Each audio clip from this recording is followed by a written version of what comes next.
Olá, pessoal da 911 e da 421, tudo bem? Saudade, Tio Léo, tô com saudade de vocês também, tá certo? Espero que vocês estejam se cuidando, isolamento, pelo amor de Deus, se cuidem. A aula de hoje é a parte teórica sobre associação de resistores. Vamos lá? Bom, gente, primeiro de tudo a gente tem que entender o que é a associação, né? Associar é combinar coisas. Então a gente vai combinar resistores a fim de obter resistências diferentes. Imagine que é mais ou menos como o dinheiro. Você não tem nota de R$ 3, você não tem nota de R$ 7, não existe uma nota de R$ 29,35. Mas com as moedas e com as notas que existem, na combinação delas, você pode obter qualquer valor. Então a ideia de associar resistores é isso. Não existe um resistor para cada tipo de coisa, com valor certinho para cada tipo de coisa que existe. Se tivesse, a gente teria uma quantidade inimaginável de resistores. Então o que a gente faz é combinar os resistores que são fabricados, que existem, para obter a resistência que nós desejamos. Então vamos lá? Existem dois tipos de associação. A primeira delas a gente chama em série. Para a associação estar em série, o fio que interliga os resistores não pode se dividir. Então não pode haver divisão no fio que interliga os resistores. Tome como exemplo esse circuitozinho que está sendo mostrado aqui, ó. Daqui para cá não tem divisão no fio, daqui para cá também não tem divisão no fio. Então esse está em série com esse está em série com esse aqui. Então como é que a gente faz para calcular o valor dessas resistências todas juntas? Então a primeira coisa que a gente vai fazer é pensar na corrente elétrica. A corrente elétrica que sai da nossa bateriazinha, do nosso gerador, ela sempre, lembra, né, a corrente no sentido convencional vai da barrinha menor para a barrinha maior. Então ela sai nesse sentido para a esquerda. Perceba que ela vai passar aqui e vai percorrer R1, vai percorrer R2 e vai percorrer R3. Então é a mesma corrente que percorre os três resistores. É isso que vai facilitar a nossa vida. Então, cada vez que a corrente passar por um resistor, ela vai perder um pouco da sua DDP. Lembre que a resistência é aquilo que dificulta a passagem da corrente, né? Então, a corrente vai perder um pouco de DDP aqui. Então, quando passar por R1, perde o 1. Quando passar por R2, perde o 2. Quando passar por R3, perde o 3. O que significa, então, que esse U total aqui, que é dado pela bateria, é o 1 mais o 2 mais o 3. Lembre que nós não podemos perder nem ganhar energia, né?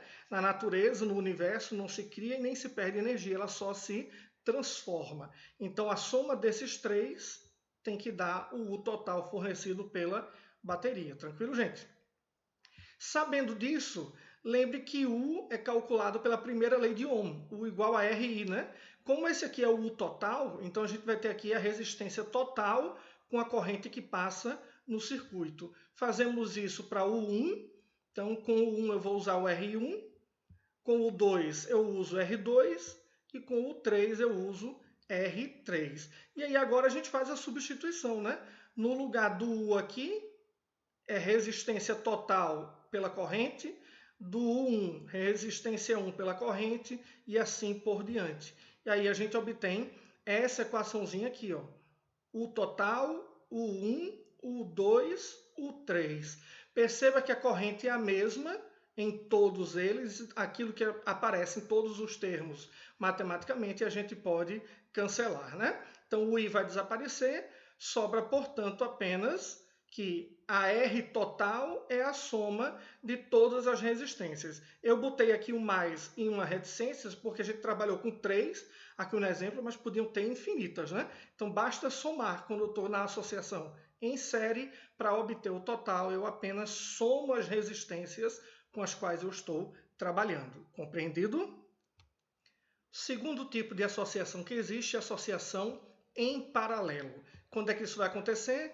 Quando o fio se dividir, né? Lá na associação em série o fio não podia se dividir, agora vai ser quando tiver uma divisão no fio que interliga os resistores. Então, por exemplo, olha aqui essa figura com a qual a gente vai trabalhar, pode perceber que o fio que ligaria R1 para R2 é dividido aqui.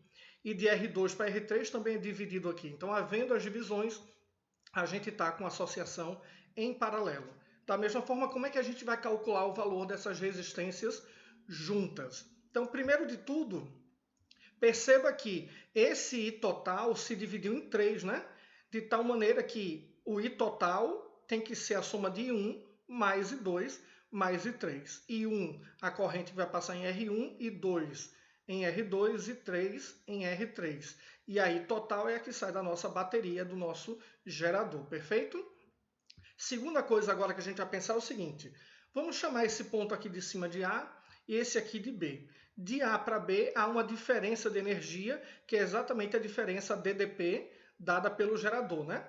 Mas perceba que se eu vier aqui nesse caminho de cima, não tem nada aqui nesse trecho. Então, a corrente que vai passar aqui não vai perder energia, o que significa que esse ponto tem a mesma energia desse. E aí eu posso pensar sucessivamente para cá e para cá também. Como não tem nada, todos esses pontos têm a mesma energia A. Posso pensar da mesma maneira aqui embaixo. Aqui não tem nada, aqui não tem nada, aqui não tem nada.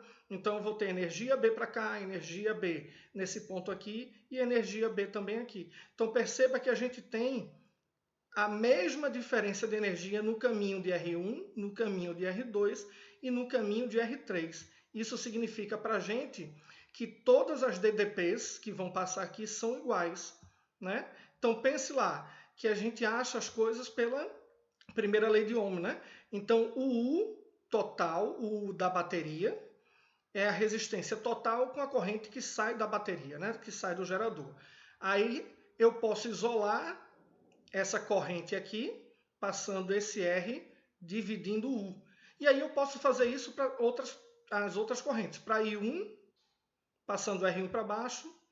Posso fazer para I2, passando o R2 para baixo, perdão. E posso fazer para I3, passando o R3 para baixo. Sabendo disso, a gente pode retomar a nossa equação aqui de cima, ó.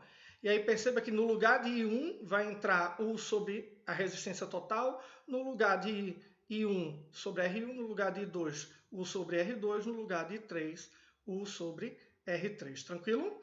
Fazendo essas substituições, a gente vai encontrar isso aqui.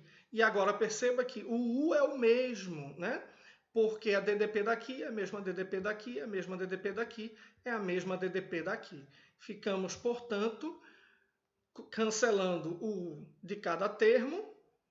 Na parte de cima vai sobrar 1, né, em todos eles. E aí a gente chega à equação da resistência em paralelo. 1 sobre a resistência total é 1 sobre R1, mais 1 sobre R2, mais 1 sobre R3, e quantas tiverem. Tranquilo, gente? Vamos então para um exercício rápido para a gente fixar as ideias. A gente tem um circuitozinho com duas resistências valendo 10 e 10 e uma resistência valendo 2. O que está sendo pedido é a resistência total disso aqui, né? Perceba logo de cara que essa parte aqui ela está em paralelo porque existe a divisão no fio, né? Então vamos resolver logo essa parte paralelo. Já vimos a equação agorinha, né? E aí é só fazer a substituição. As duas, cada uma vale 10, ok? Multiplico todos os termos por 10 para simplificar a minha vida. Eu vou obter isso aqui, né? Aquilo que eu faço em todos os termos não altera o resultado. 10 por 10 é 1, 10 por 10 é 1. Soma ali vai dar 2. Fazemos meio pelos extremos. E aí esse 2 passa dividindo o 10. Resistência 5. Então essa parte aqui vale 5. Então o nosso circuito agora simplificou. Porque isso aqui vale 5, a primeira parte vale 5.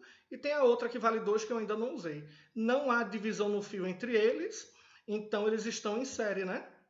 Sendo assim, basta somá-los pela equação que nós vimos no início da aula. Então a gente só tem a resistência que veio do paralelo, que é essa 5, e a R3 que a gente não usou ainda, que vale 2. Então 5 mais 2, 7 ohms é a resistência total. Bom, essa é a aula de hoje, minha gente, associação de resistores. Próxima aula a gente vê questões sobre isso. Vão lá no canal, deixem seus comentários. Muito obrigado. Tchau!